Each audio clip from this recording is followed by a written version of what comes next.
the Constituent Assembly. So the drafting committee under the chairman of Dr. B.R. Ambedkar was prepared this Indian Constitution. So the Indian Constitution was prepared by the Constituent Assembly, especially drafting committee under the chairmanship of Dr. B.R. Ambedkar. So the Constitution was Indian Constitution was written constitution. So written constitution means అంటే ఏంటి return constitution అంటే ఏంటి so రాయబడిన రాజ్యాంగం అని అర్థం so రాయబడిన రాజ్యాంగం అంటే సో భారత రాజ్యాంగ పరిషత్ చేత రాజ్యాంగం అనేది రాయబడ్డది ఎవరు అంటే డ్రాఫ్టింగ్ కమిటీ అంటే తెలుగులో ఏమంటారు ముసాయిదా కమిటీ సో ముసాయిదా కమిటీ అధ్యక్షుడు ఎవరు doctor B R Ambedkar so doctor B R Ambedkar was chairman of the drafting committee and this committee was prepared the Indian Constitution. That Constitution is written Constitution. So written Constitution, for example, our Indian Constitution, the total articles are 395 articles and 22 parts and 8 schedules.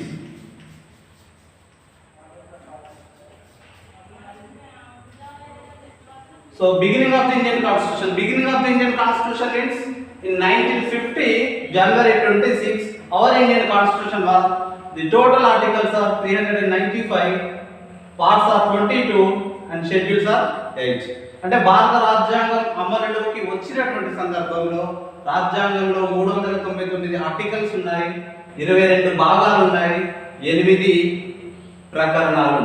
ప్రకరణాలు అని అంటారు తెలుగులో right ఈ రాజ్యాంగం అనేది ప్రస్తుతానికి వచ్చేసరికి in our Indian constitution so many types of subjects are including in our Indian constitution by the parliament of India so అంటే parliament చేత మారిన కాలానుగుణంగా కొన్ని అంశాలు ఇందులో చేర్చబడ్డాయి కాబట్టి so present articles are 468 articles present and parts also 22 and schedules are 12 at present so ఇప్పుడు 468 నిబంధనలు ఉన్నాయి అలాగే 22 భాగాలు ఉన్నాయి 12 షెడ్యూల్స్ ఉన్నాయి సో ప్రజెంట్ కి సంబంధించినటువంటి విషయాలు so that's why the Indian constitution is a written constitution so and next one detailed constitution means each and every topic was clearly detailed explained by the constitution with articles so భారత రాజ్యాంగంలో ఉన్న ప్రతి ఒక్క అంశం కూడా వివరణాత్మకంగా వ్రాయబడ్డాయి అంటే ప్రతి అంశాన్ని గురించి రాజ్యాంగంలో ఉంటుంది కాబట్టి రాజ్యాంగం యొక్క సైజ్ అనేది మనకు ఆ స్థాయిలో పెరిగింది and at the same time the Indian constitution is the biggest constitution off to compare the all world constitutions అంటే ప్రపంచంలోని అన్ని రాజ్యాంగాలను పోల్చి చూసినట్లయితే భారత రాజ్యాంగం అనేది చాలా పెద్దది భారత రాజ్యాంగమే అన్నిటికంటే పెద్ద రాజ్యాంగం ఎందుకు పెద్దగా ఉంది అంటే ఎందుకు ఈ రాజ్యాంగం ఇంత సైజ్ లో ఉంది అంటే the constitution was given the totally explain the total details of state government or central government and local governments also so central government and state government relations and judiciary system and so total detailed explanation was given by the constitution so that's why the Indian constitution is the biggest constitution to compare the others so and the second one preamble of the constitution so preamble ante entidi ante praveshika so praveshika ante entidi ante the constitution of India given the detailed explanation about the aims and objectives of the constitution so భారత రాజ్యాంగం యొక్క లక్ష్యాలు ఏంటి ఆశయాలు ఏంటి అనే దాన్ని వివరించడం కోసం ఈ ప్రవేశిక అనేది ఉంటుంది so the preamble of the constitution was given the detailed explanation about the aims and objectives of the Indian constitution so aims and objectives of the Indian constitution the declare in the first page of Indian constitution so అంటే మొదటి పేజీలో ఉండేది we the people of India means భారత ప్రజలమైన మేము so భారత ప్రజలమైన మేము అనే పదంతో స్టార్ట్ అయ్యే ఈ ప్రవేశిక భారత రాజ్యాంగంలో దేనికోసం రాజ్యాంగం ఉందో తెలియజేస్తుంది దేనికోసం అంటే భారత రాజ్యాంగం యొక్క ఆశయం ఏంటిది లక్ష్యం ఏంటిది దేన్ని సాధించుకోవడం కోసం ఈ రాజ్యాంగాన్ని రాస్తుంది what is the main objective or main aim to wrote this constitution. So our constitution makers was, so some subjects are including in this preamble. So మన రాజ్యాంగ నిర్మాతలు కొన్ని అంశాలను ప్రత్యేకంగా ఇందులో చేర్చారు. సో అదేంటి అంటే India is a socialistic and sovereignty and democratic and Republican and socialist country. So India అంటే భారత రాజ్యాంగం అనేది సర్వసత్తాక, సామ్యవాద, లౌకిక, గణతంత్ర దేశం అని మనకి ఈ ప్రియాంబల్లో కనబడుతుంది, అంటే ప్రవేశికలో కనబడుతుంది. So preamble of the Indian constitution అంటే భారత రాజ్యాంగం యొక్క ప్రవేశికలో భారతదేశం అనేది సర్వసత్తాక, సామ్యవాద, లౌకిక, గణతంత్ర దేశం అని పేర్కొనడం జరిగింది. సో దట్ ఈస్ ఎయిమ్స్ అంటే ఆ ఆశయాలు, ఆ లక్ష్యాలు, the aims and objectives was explained in Indian constitution preamble అంటే భారత రాజ్యాంగం యొక్క ప్రవేశికలో దానికి సంబంధించిన వివరణ చేసింది. So beginning of the Indian Constitution means 1950 January 26. So 1950 January 26 there is not any words in our, there is no two words in preamble of the Constitution. The two words are secular. First of all we are discuss about the secular. So secular means this secular word was introduced in preamble of the Indian Constitution 1972 42nd Constitution Amendment Act అంటే 1976లో. So 1976లో జరిగిన 42వ రాజ్యాంగ సవరణ చట్టం ప్రకారం ఈ లౌకిక అంటే secular అనే వర్డ్ని భారత రాజ్యాంగంలో చేర్చడం జరిగింది. సో సెక్యులర్ మీన్స్ అంటే లౌకిక అని అర్థం. So secular means the government of India,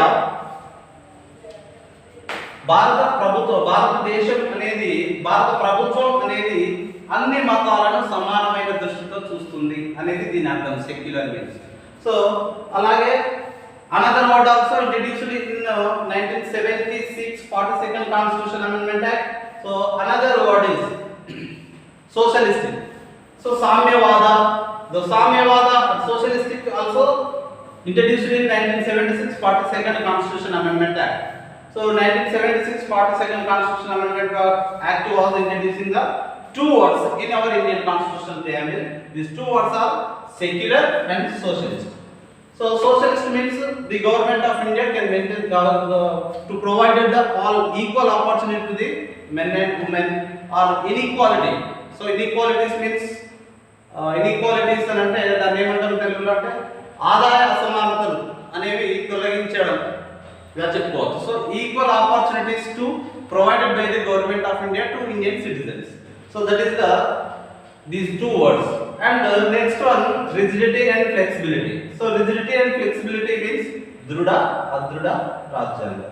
so దృఢ అదృఢ రాజ్యాంగం అంటే the constitution of India is a అంటే భారత రాజ్యాంగం అనేది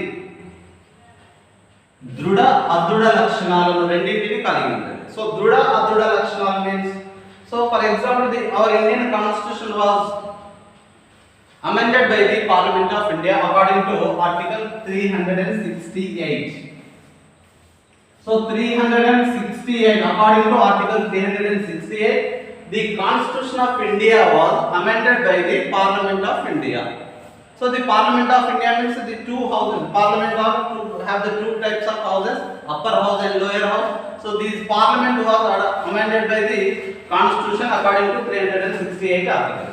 సో అంటే ఈ ఆర్టికల్ ప్రకారం ఏంటి అంటే రాజ్యాంగాన్ని సవరించే అధికారం పార్లమెంటుకు ఉంది. సో పార్లమెంటుకు ఉంది అని అంటే పార్లమెంటు ఏ విధంగా ఉంటుంది పార్లమెంటుకు అని అంటే, so the constitution amendment process or amendment methods are detailly explained in 368 article. These three types of methods is provided by our Indian constitution makers. So our constitution makers was adopted this constitution amendment process in South African Constitution. So దక్షిణాఫ్రికా రాజ్యాంగాన్ని base చేసుకొని అక్కడ సవరించే పద్ధతి ఎలాగైతే ఉందో మన దగ్గర కూడా మా విధానాన్ని తీసుకొచ్చింది. So that's why our Indian constitution is a rigidity and flexibility features of the Indian constitution. అంటే ఈ రెండు రకాల లక్షణాలను కలిగి ఉంది. So what is the rigidity and flexibility? So So according to 368 article, the Parliament of India was amended this constitution to three types of methods. So simple majority and special majority and 2/3 majority. Some of Indian constitution subjects are amended by the Parliament of India is simple majority. For example, boundaries of the states or changes of the state names or some etc. So according to simple majority method, the Parliament of India was amended these subjects to using the simple majority. So that is the example, boundaries of the states or formation of new states in India, in Indian territory. So and the second method, first method is simple majority and second method is the special majority method. So special majority method means the Parliament of India can amend the sum of subjects to using this special majority. So what is the special majority? For example, fundamental rights and fundamental duties. So the Parliament of India to changes this or to amend any type of rights or any type of duties in our Indian Constitution to using the special majority method. So these special majority method, according to special majority method, so the Parliament, both houses of the Parliament members to amend these subjects to 2/3 majority is compulsory. So both houses of the Parliament members, upper house also approved the 2/3 majority and the lower house also approved the 2/3 majority. So the constitution was amended by the Parliament. That is the special majority. So the third process is 2/3 majority. So 2/3 majority is special majority method. So these two types of methods are similarly equal, but 2/3 majority, the third process was completely different between special majority method. So what is the difference between special majority method and 2/3 majority method? So the Parliament of India can approve any amendment subject of Indian Constitution to approved by the both houses of the Parliament members to 2/3 method and the Union of States. Union of States means all the state governments. For example, how many states in our India? So 29 states. So the 29 states government, so half of the above state governments are compulsory approve this amendment subject. Then after the amendment subjects was amended by the Parliament of India. So that is the 2/3 majority. So and the fourth one, unitary and federal features. So unitary and federal features.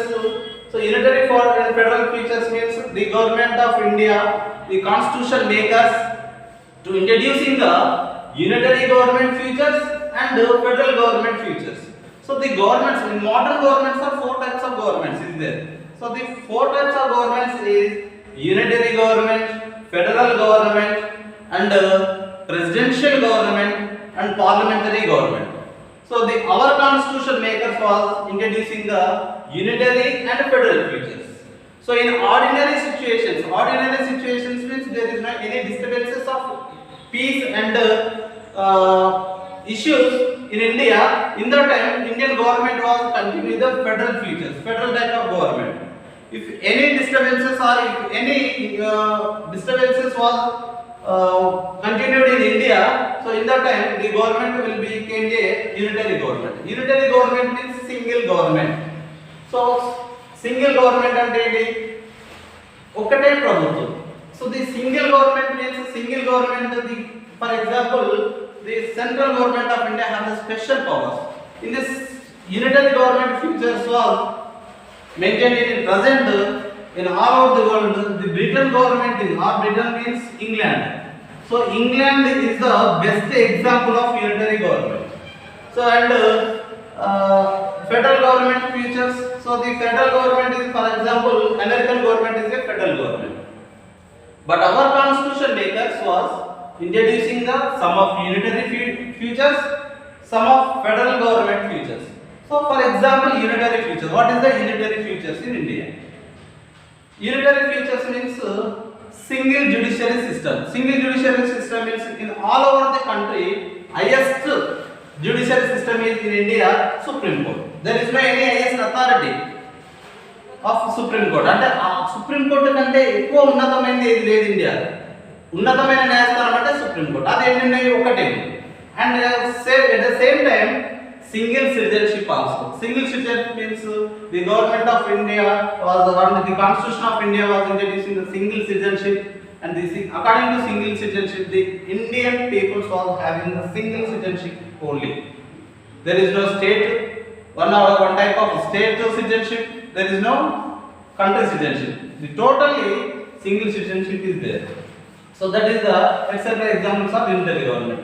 Some of federal features. Federal features means two levels of government.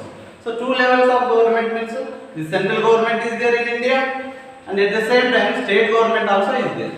According to our Indian constitution, the constitution was divided the total administration powers between the state and central divided by the constitution of India. So the constitution of India was dividing the total administration powers between central and state government. అంటే ఏంటి, ఇక్కడ కేంద్రానికి రాష్ట్రాలకి మధ్య అధికారాలను పంచుతుంది. అలా పంచడం అంటే ఏంటి, ఫెడరల్ గవర్నమెంట్. అలా పంచడం అంటేనే federal government. So the government of India have the Constitution of India has the two types of features, unitary features and federal features. And at the same time parliamentary government.